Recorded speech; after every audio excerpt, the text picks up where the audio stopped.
কৃষ্ণ বল। আজকে ব্লগে সুস্বাগতম। গুরু মহারাজ ছিল প্রভুপাদ গৌরনিতাই রাধা মাধবের কৃপায়, নৃসিংহদেবের কৃপায় আজকে এই শীতে ভোরে শ্রীধাম মায়াপুর উদ্দেশ্যে রওনা হলাম। সকলেই কৃপা করিবেন।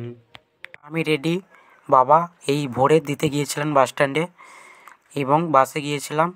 তারপর দুটো ট্রেন চেঞ্জ করে নবদ্বীপ ধামে পৌঁছালাম এবং ওখান থেকে টোটোয় করে লঞ্চ এবং লঞ্চের মাধ্যমে আপনারা সকলে দর্শন করুন। ওই যে দেখা যায় টিও ভিপি এবং টোটোর মাধ্যমে গেলাম। তারপর আমরা পৌঁছে গেলাম সিধা মায়াপুর। এটি ছিল প্রভুপাদের ভজন কুটির এবং এটি টিও ভিপি। আপনারা সকলে দর্শন করুন।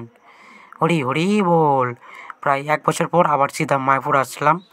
খুব মন খারাপ করছিল, তাই এসে খুব আনন্দিত হলাম এবং অনেক কষ্টের পর, অনেক পরীক্ষার পর সিধা মায়াপুরে পৌঁছালাম এবং আমার স্বপ্ন গুরু মাঝির দর্শন পাওয়া, গুরু মাঝির কাছ থেকে ক্লাস নেওয়ার ইচ্ছে ছিল, সেই স্বপ্ন পূরণ হলো এবং গুরু মহারাজ এই আদমকে কৃপা করলেন এবং মনের ইচ্ছা পূর্ণ করলেন।